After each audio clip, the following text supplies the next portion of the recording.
하실 때, 성령 역사하실 때 많은 은혜를 받게 될 줄로 믿습니다. 새롭게 될 줄로 믿습니다. 오늘 저도 기대가 됩니다. 하나님이 어떻게 역사하실지 말씀을 통해서 기대를 합니다. 여러분도 기대하시면서 귀를 쫑긋 하시고 말씀을 들으시기 바랍니다. 성령이 역사하실 줄로 믿습니다. 제목이 모든 일에 때가 있습니다 라는 제목입니다. 모든 일에 때가 있습니다.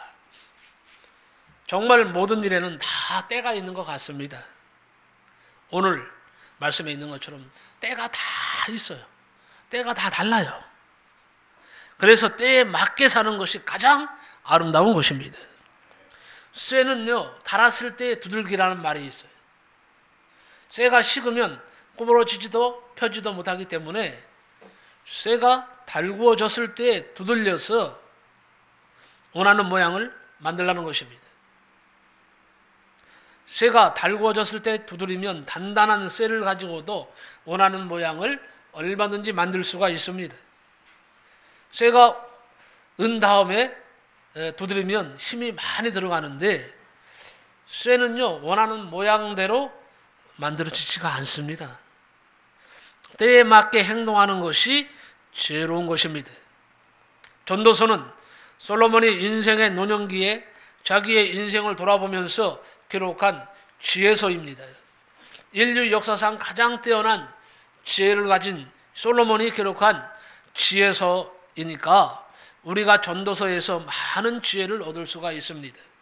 여러분, 여러 가지 성경 말씀이 있는데 읽으시는 것도 중요하지만 좀 고난 속에 있는 분들은요, 전도서를 많이 읽으세요. 부탁드립니다. 큰 힘이 됩니다. 전도서를 한번 1장부터 쭉 읽어보세요. 읽으면요, 거기서 지혜가 나옵니다. 삶을 사는 지혜가 나온다니까요.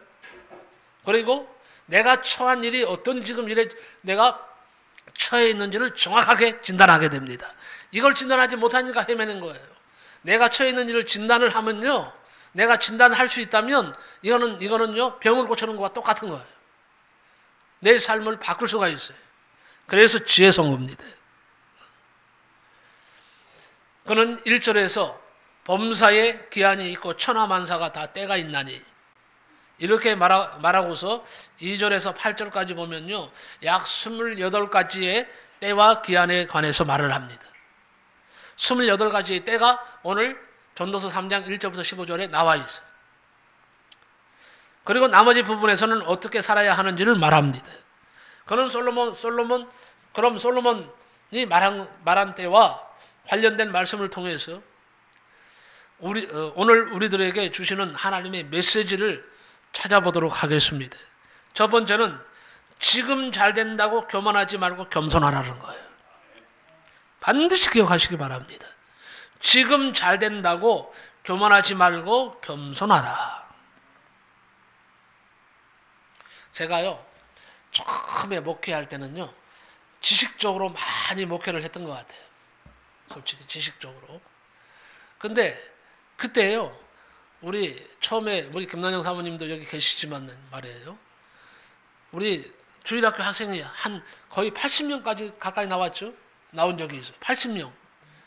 그리고 막 청년들도, 전에 그 야구르트, 여기에 지금 야구르트 있는데, 야구르트에서 또 진로에서, 저기, 하이닉스에서도 가끔 나오고, 이렇게 막 사람들이 나오니까, 그때 무슨 생각이 드는 줄 아세요?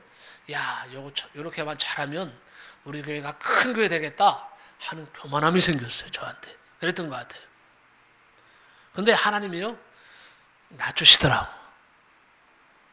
너 교만하면 안 돼. 하나님이 낮추시는 거예요. 그래서요, 얼마나 어려움이 그 뒤부터 막 많았는지 몰라요. 그래서 느낀 것이 있어요. 지금 잘 된다고 교만하지 말고 겸손하라. 이 말은 진리입니다. 자, 솔로몬이 말한 28가지의 때와 기한에는요, 굴곡이 있습니다. 28가지 때와 기한 중에 긍정적인 것이 14가지고 부정적인 것이 14가지입니다. 오르막이 있으면 뭐가 있어요? 내리막이 있어요. 내리막이 있으면 또 오르막이 반드시 있습니다. 이것을 잊지 마시기 바랍니다. 그러므로 지금 잘 된다고 해서 교만하지 말고 겸손해야 한다는 것입니다. 다니엘 4장에 보면요, 느부갓네살이라고 하는 아주 큰 왕이 등장합니다. 느부갓네살 왕은요, 그 당시에 최고의 권력을 가진 왕이었습니다. 그야말로 아무도 그를 대적할 수 없는 아주 위치에 있는, 그리고 막강한 권력을 갖고 있는 정치뿐만 아니라 모든 군사력까지 다 최고의 레벨에 있던 사람이에요. 그런데 느부갓네살이 어느 날 꿈을 꾸었습니다. 한 큰 나무가 서 있습니다. 그 나무가 얼마나 큰지 하늘에 닿았고 땅끝에서도 보일 정도였다 그래요. 그렇게 큰 나무였어요. 그 잎사귀는 아름답고 열매는 많아서 만민의 먹을 것이 됩니다. 그런데 갑자기 한 순찰자가 나타나서 나무를 베어버리는 거예요. 그 거대한 나무를 싹 베어버리고 구루터기만 남겨놓겠다고 합니다. 그러면서 다니엘 4장 17절에 보니까 지극히 높으신 이가 사람의 나라를 다스리시며 자기의 뜻대로 그것을 누구에게든지 주시며 또 지극히 천한 자를 사람 위에 세우시는 줄을 사람들이 알게 하려 함이라. 이런 말씀이 있어요. 자, 느부갓네살은요, 왕은요, 그 꿈을 꾼 후에 다니엘을 불러서 꿈 해몽을 이제 부탁을 합니다. 하나님의 영으로 충만한 다니엘은 그 꿈의 해석을 기가 막히게 풀어냅니다. 그 나무는 왕을 말하는 것입니다. 왕의 나라가 얼마나 번성했는지 왕의 권세가 땅끝까지 미치고 있지만 어느 순간 지극히 높으신 이가 왕을 미치게 할 겁니다.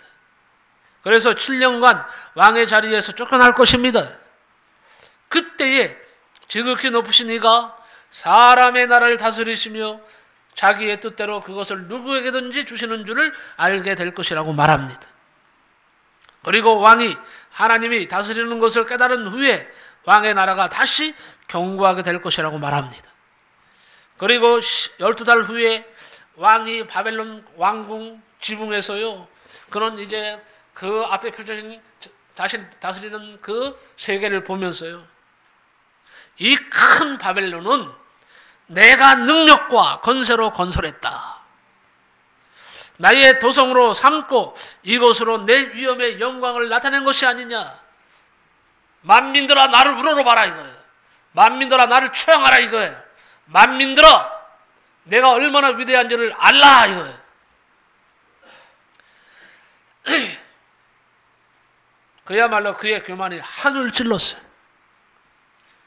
그런데요, 왕의 그 말이 왕의 입에서 다 나오기도 전에 하나님이 그를 미치게 만들었어요. 순간적으로 그가 미쳐버렸어요. 돌아버렸어요.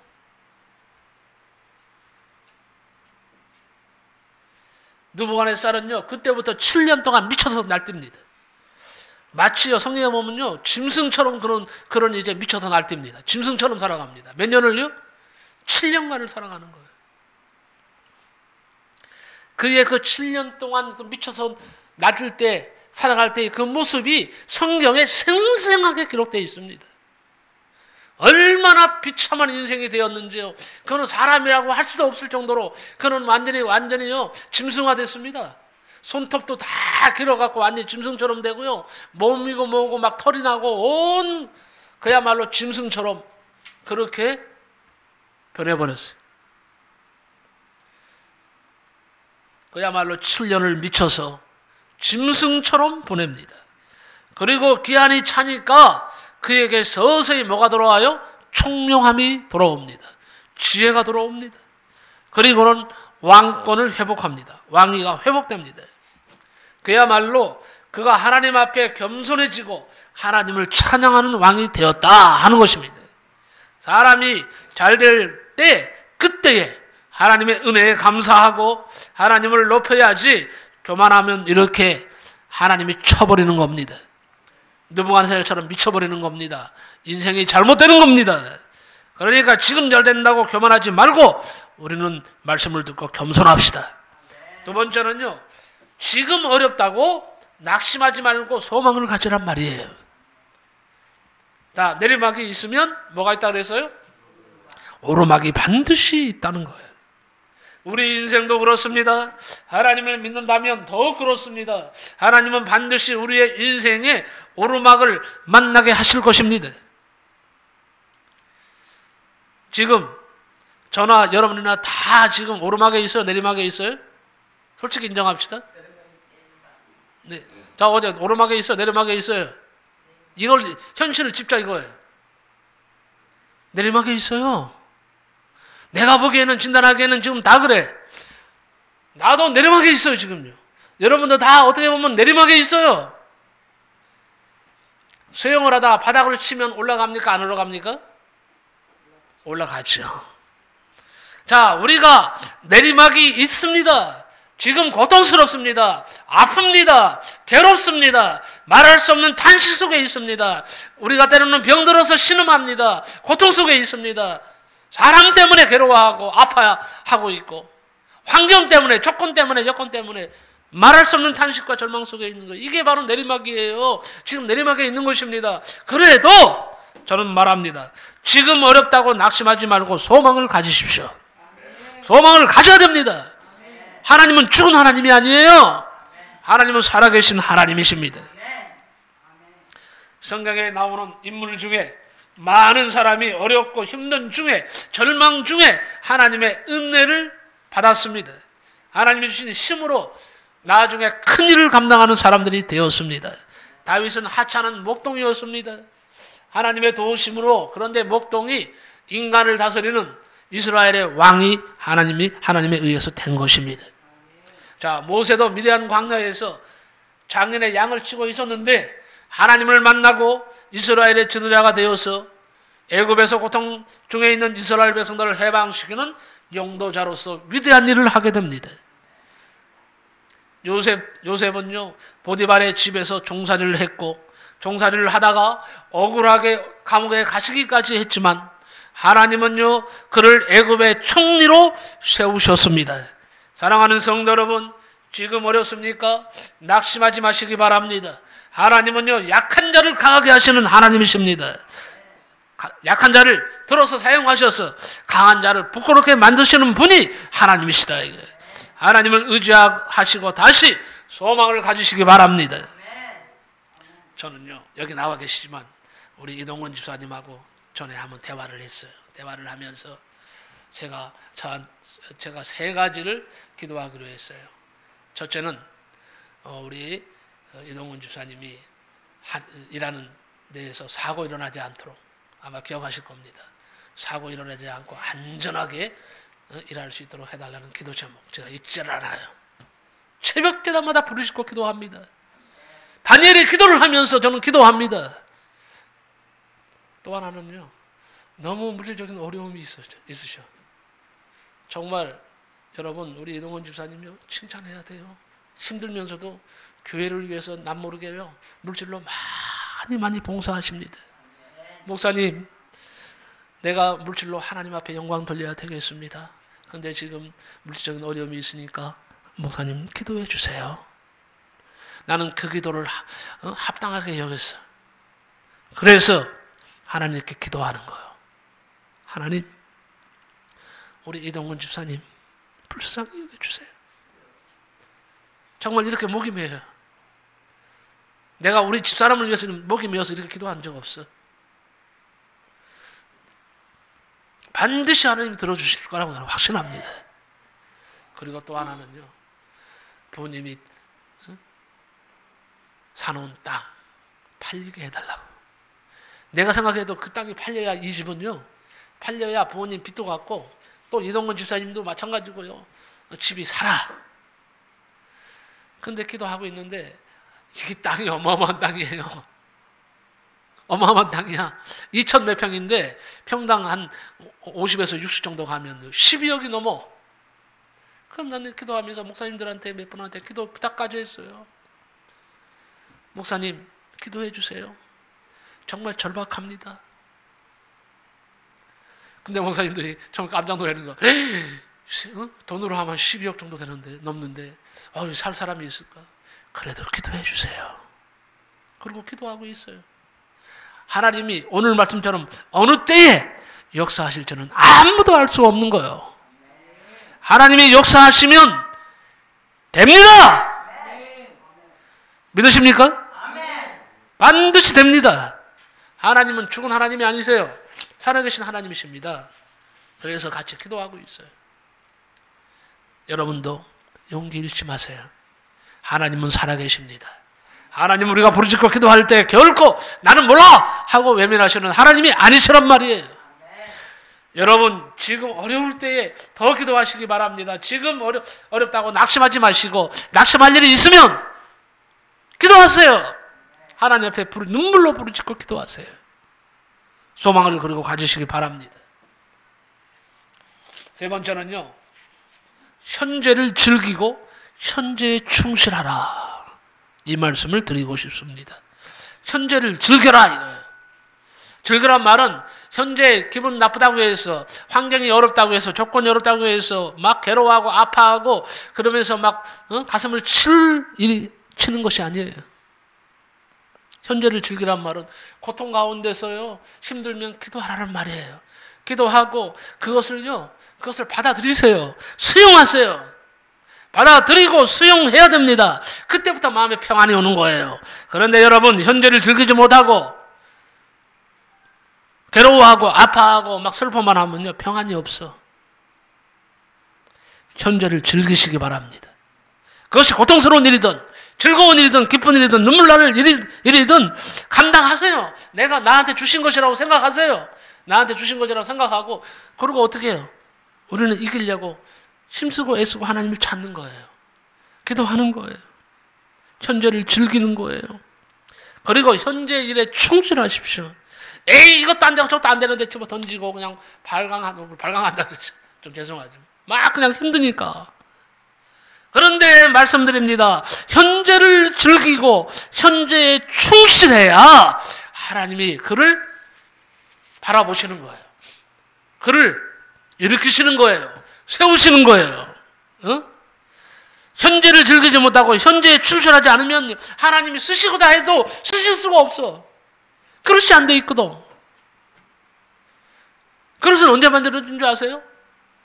괴로울 때, 아플 때, 하나님을 바라볼 때, 그때 그릇이 만들어지는 거예요. 하나님이 쓰실 그릇으로 만들어져 가는 거예요. 응? 현재를 즐기고 오히려 더 힘든 현재에 충실하라. 하는 일에 충실하라. 오늘 이것이 하나님이 주신 지혜예요. 12절 13절에 보니까 사람들이 사는 동안에 기뻐하며 선을 행하는 것보다 더 나은 것이 없는 줄을 내가 알았고 사람마다 먹고 마시는 것과 수고함으로 낙을 누리는 그것이 하나님의 선물인 줄을 또한 알았도다 그랬어요.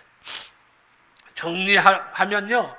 범사에 때와 기한이 있지만 우리는 그 때와 기한을 알 수 없으니 현재 주어진 일을 즐겁게 하고 선을 행하면서 열심히 수고하고 땀 흘려 일하시기 바랍니다. 손 놓지 마세요. 금원 중에요. 내일 지구의 멸망이 올지라도 나는 오늘 한 그루의 사과나무를 심겠다. 누가 그런 말을 했어요? 스피노자라고 하는 분이 유명한 말을 했어요.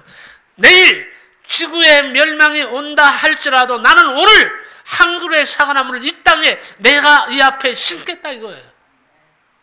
사실 내일 멸망이 오면 사과나무 심어서 열매를 갖다 기대할 수 있어요? 그럼에도 불구하고 나는 오늘 한 그루의 사과나무를 심겠다 이거예요.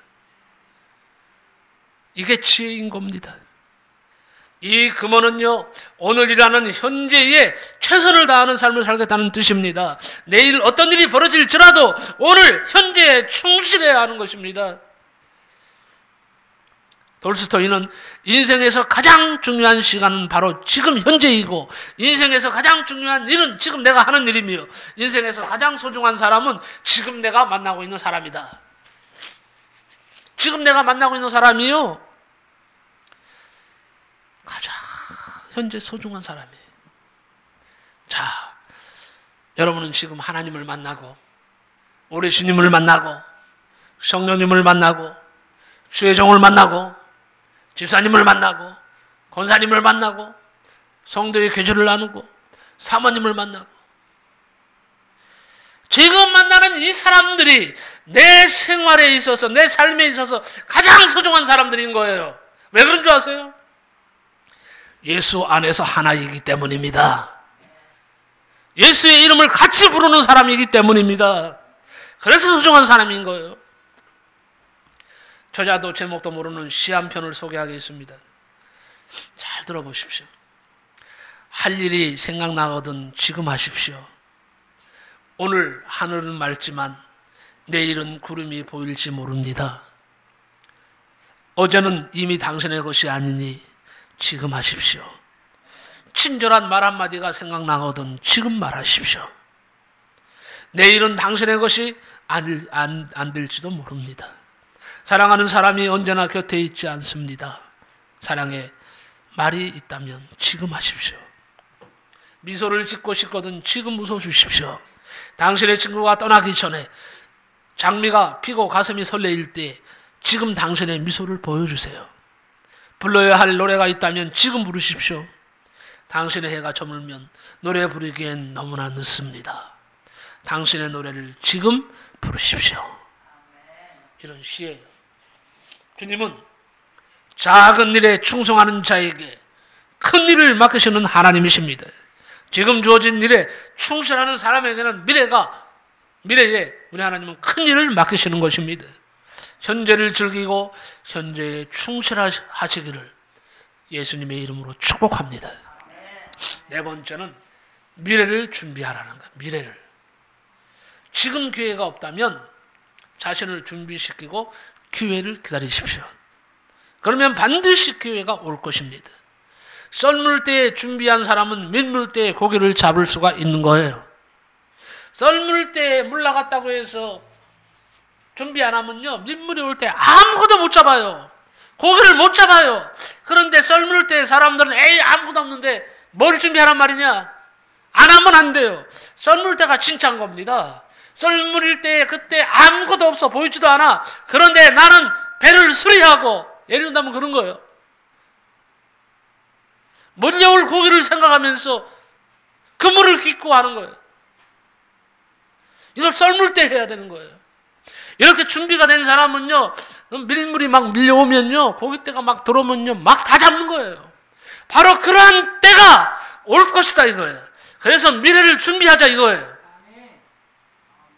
나는 그래서요, 우리 이동훈 집사님 말한 것처럼 나는 여기에 막 1000명, 10,000명이 지금 있는 것처럼 생각하고 막 설교를 하는 거예요. 여러분, 제 메시지가 이거 약한 메시지가 아닙니다. 아는 사람은 알아요. 근데 왜 지금 이렇게 하는 게 뭐예요? 미래를 위해서는 거예요.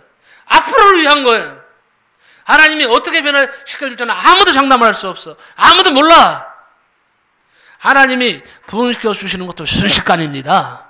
하나님이 망하게 하시는 것도 순식간입니다. 미래를 준비하자. 지금 미래를 준비하자. 썰물 때, 지금 썰물이야 우리는요. 아무것도 잡을 수가 없어. 아무것도 없어. 바라볼 것도 없어. 안 그렇습니까?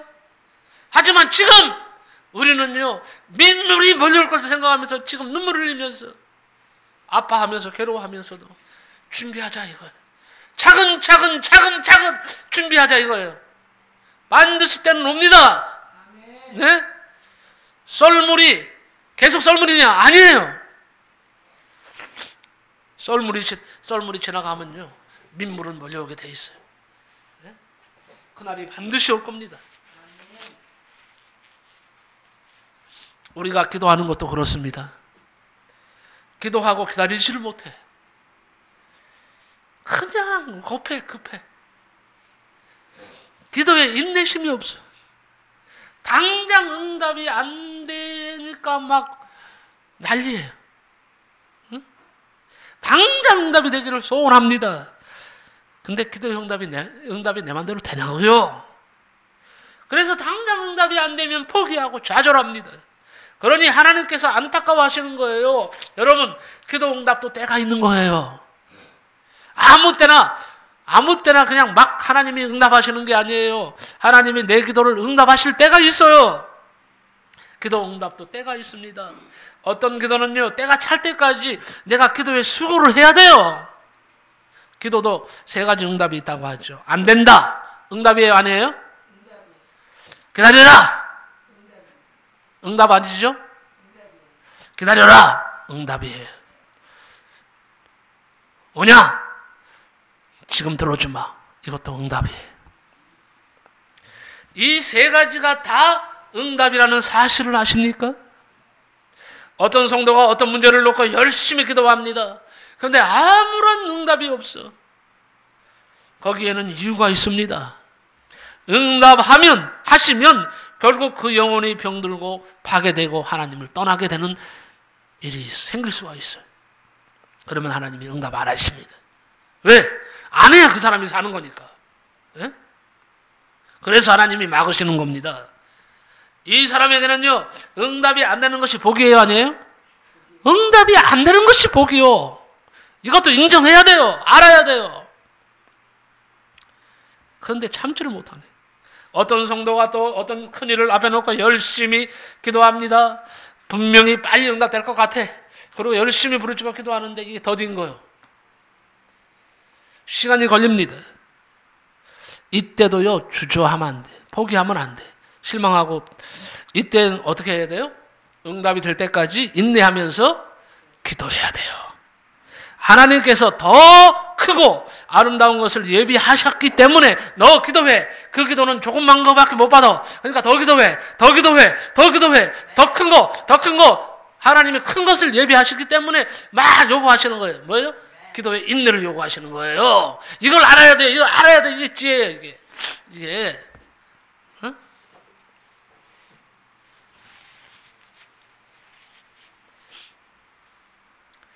기도의 그릇을 준비하게 하시는 단계입니다. 그런데 어떤 성도가 또 선한 목적을 가지고 마음과 뜻과 정성을 다해서 기도합니다. 하나님께서 보실 때 즉시 응답이 필요하다고 느끼실 때 이때는요, 하나님께서 빨리 응답하시는 거예요. 똑같이 기도한다고 해도 그 사람의 기도의 응답의 정한 때가 다른 것입니다. 그러니 기도하고 낙심할 것도 없고 애타하며 가슴을 칠 이유도 없고 원망하고 돌아설 이유도 없는 것입니다. 인내를 가지고 기도를 하는 것이 가장 현명하고 중요합니다. 나의 기도 응답의 때가 반드시 온다는 것을 믿고 기도하시기 바랍니다. 언제 더 많이 기도해야 돼요? 민물 때, 썰물 때? 썰물 때 기도 많이 하셔야 돼. 반드시 하나님이 민물 때에 엄청난 것을 가지고 오실 겁니다. 나는 믿습니다. 기회는 준비된 자의 것입니다. 준비한 자의 것이라고 했어요. 실력을 키워야 합니다. 그래야 기회가 왔을 때 그것을 내 것으로 만들 수 있잖아요. 자, 피아노를 사모님 바이엘밖에 못 치는 정도인데 예술의 전당에서 그거 하라 그러면 할 수 있겠어요? 피아노가 바이엘 정도밖에 못 쳐. 이 사람을 예술의 전당에 세우거나 세종문화회관에서 무료로 빌려줘도 무료로 빌려줄게. 그 사람은 거기서 공연을 할 수가 없습니다. 왜냐하면 실력이 안 되기 때문에. 실력이 준비된 사람에게는요, 그것이 기회이겠지만 실력이 안 되고 없는 사람에게는 아무 의미가 없는 거예요. 하나님은 골리앗을 쓰러뜨리는데 물맷돌을 던지는 실력이 준비된 다윗을 사용하셨습니다. 율법을 주신 때는요, 애굽의 학문을 공부했던 모세를 사용하셨어요. 초대교회 당시에 이방 성전은요, 언어와 실력을 갖춘 바울을 사용하셨어요. 사랑하는 성도 여러분, 하나님이 주신 비전을 받았습니까? 비전을 받은 분이 있어요. 그렇다면 그 비전에 맞는 실력을 준비하라는 거예요. 예? 그래야 하나님께서 그 일에 여러분을 사용하실 겁니다. 사용하실 날이 반드시 올 겁니다. 비전을 받았어. 그 하나님이 주신 비전은요, 절대 꺾이지 않습니다. 반드시 하나님이 응답하실 때가 옵니다. 옵니다. 준비해야 돼요. 다섯 번째는 하나님의 섭리를 믿으시기 바랍니다. 우리는 하나님의 일을 측량할 수가 없어요. 단지 그분에게 가장 좋은 뜻이 있다고 믿어야 합니다. 11절에 보니까 하나님이 모든 것을 지으시되 때를 따라 아름답게 하셨고 라고 말합니다. 우리는 세상을 살아가면서 우리가 원치 않던 어려움을 당하고 생각지 않았던 고통 때문에 괴로울 때도 있습니다. 하지만 그런 상황 속에서도 하나님의 섭리를 믿어야 합니다. 중요한 것은요, 어려운 상황 속에서도 하나님의 섭리를 믿어라 이거예요. 괴로움 속에서 하나님의 섭리를 더 믿어라 이거예요. 무슨 말인 줄 아시겠습니까? 로마서 8장 28절에 모든 것을 합력하여 선을 이루시는 하나님의 손길을 믿어야 합니다. 여러분, 낮과 밤이 있는 것, 사계절이 있는 것은 하나님의 섭리입니다. 마찬가지로 우리 인생에 좋은 일과 좋지 않는 일이 반복해서 일어나는 것은 하나님의 섭리입니다.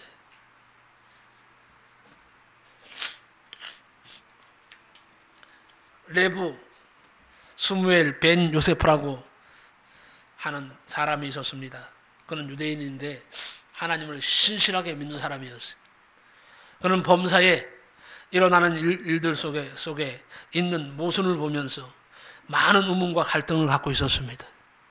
아니, 하나님을 잘 믿는데 왜 이렇게 어려워?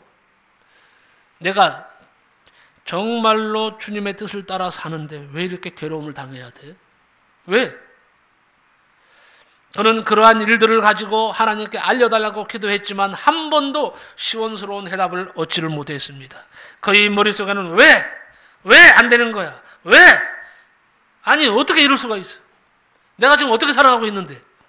내가 어떻게 살려고 하는데 하나님 아시지 않느냐 이거예요. 왜? 어떻게? 아우! 이 질문으로 가득 차 있었어요. 오늘 이 자리에 그런 생각을 하고 있는 분이 있을 줄 압니다. 근데 해답을 얻지를 못하는 거예요. 그는 선지자 엘리야를 간절히 만나기를 원했습니다. 그런 엘리야를 만나 그가 갖고 있는 모든 의문을 풀어보고자 했어요. 어느 날 그가 들판 길을 걷고 있다가 우연히 하나님이 보내주셨는지 엘리야를 만나게 됩니다. 그는 너무 반가워서 엘리야에게 인사하고 자신이 갖고 있는 생애 의문점들을 털어놓았습니다. 그러나 엘리야는 그에게 아무런 해답을 주지 않았어요. 그는 엘리야와 함께 동행하기로 결심하고 그 뜻을 엘리야에게 말했습니다. 엘리야는 그에게 만약 당신이 나와 함께 동행한다면 내가 하는 행동에 대해 더 많은 의문을 갖게 될 것입니다. 이렇게 이상한 말을 하는 거예요. 그럼에도 불구하고 그는 동행하기로 결심하고 따라 나섰어요. 얼마를 가다가 날이 저물어서 가난한 부부가 사는 집을 찾아가서 하룻밤을 묵게 되었습니다.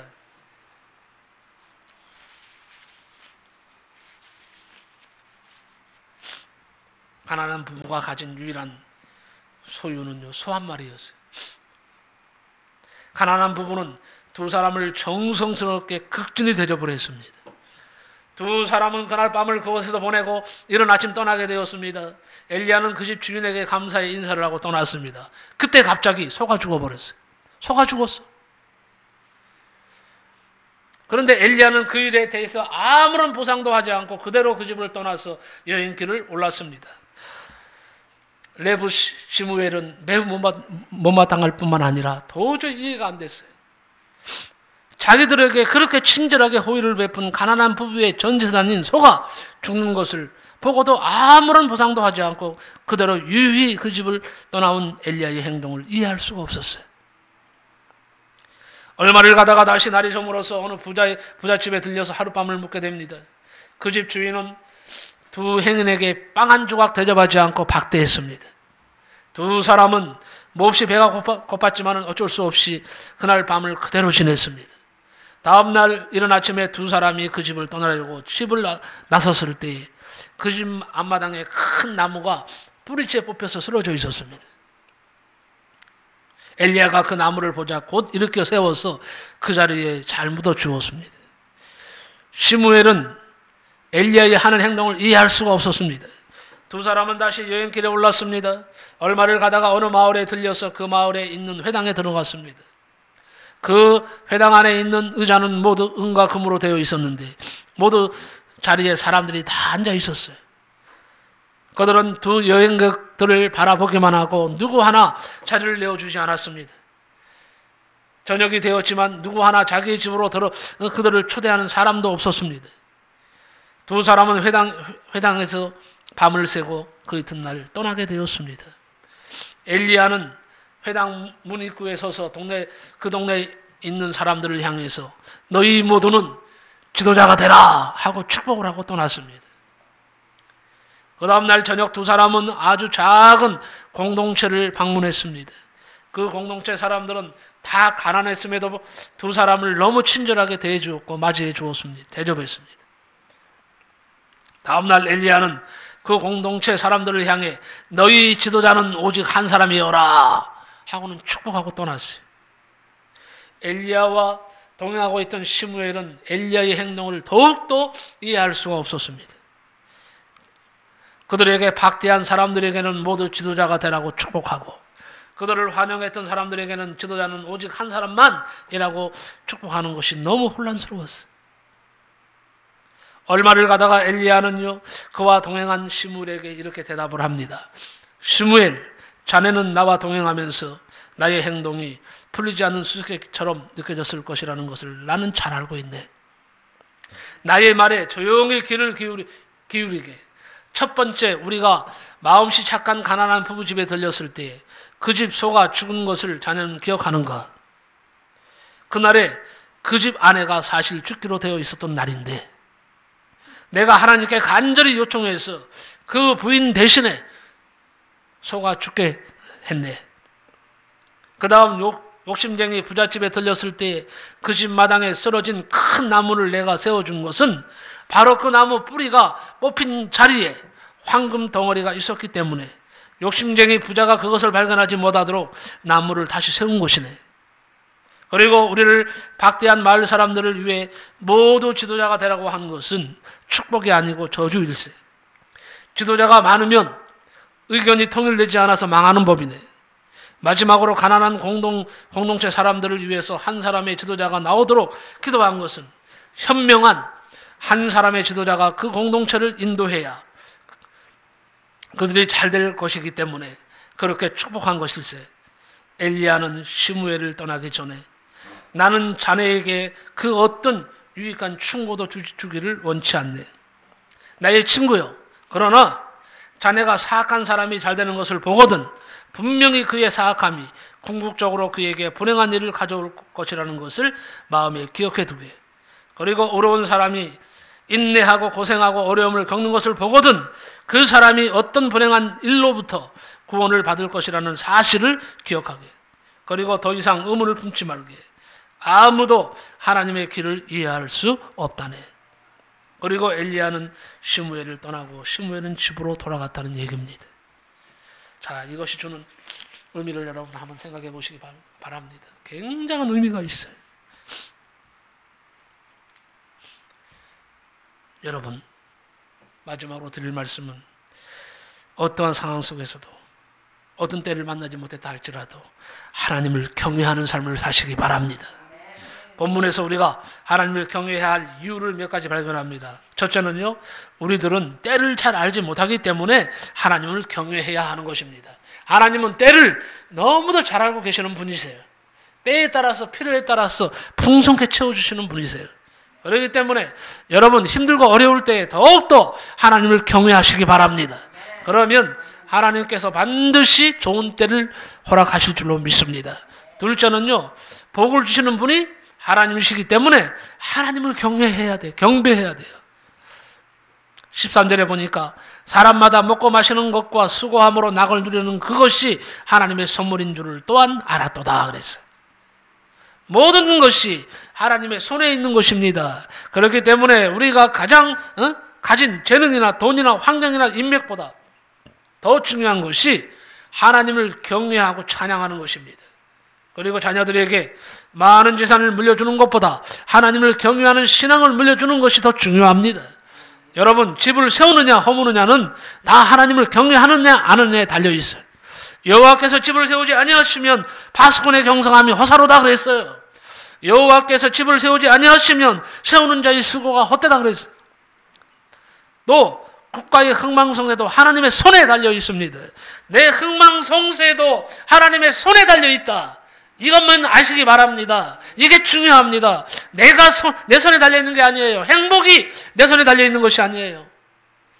평화가 내 손에 달려 있는 것이 아니란 말입니다.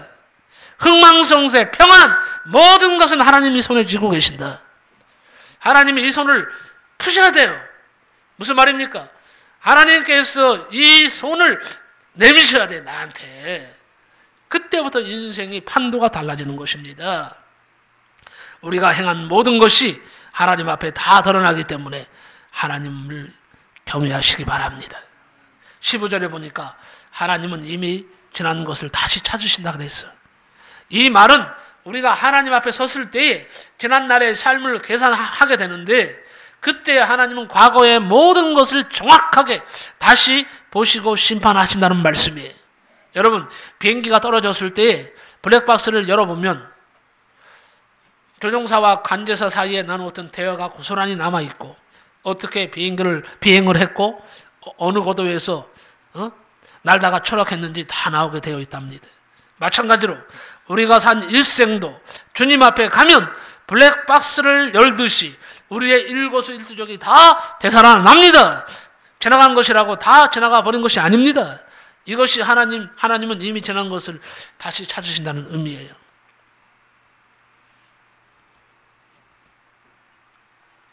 히브리서 9장 27절, 한 번 죽는 것은 사람에게 정하신 것이요 그 후에는 심판이 있으리니 라고 말씀합니다. 사람은 반드시 죽게 되어 있고 죽음 후에는 하나님의 심판대에 서야 합니다. 러시아 얘기 안 하고 말씀을 마치겠습니다. 러시아의 소설 가운데 외투라는 소설이 있어요. 아름다운 외투 한 벌을 갖기 위해서 살아가는 노인의 이야기인데, 안 쓰고 안 먹고 모으고 또 모았어. 아름다운 외투 한 벌을 드디어 샀습니다. 흥분된 마음으로 집으로 돌아오는데 그만 강도를 만나버렸어요. 외투를 빼앗기죠. 살아갈 의미도 목표도 이제 없어졌어. 무서운 절망감에 서서히 죽어가는 한 노인의 이야기를 기록하고 있습니다. 외투 한 벌이 인생의 목적이요, 인생의 가치요, 의미였던 것입니다. 혹 내 지금 모습이 이 노인의 모습과 같지 않은지를 한번 살펴보시기 바랍니다. 다시 말합니다. 한 번 죽는 것은 사람에게 정하신 것이요 그 후에는 심판이 있으리니. 비록 외투는 아니지만 하나님 보실 때에 그 노인의 외투와 비슷한 것들에 인생의 의미와 목표를 두고 살아가는 사람들이 많습니다. 인생의 목표를 수정하시기 바랍니다.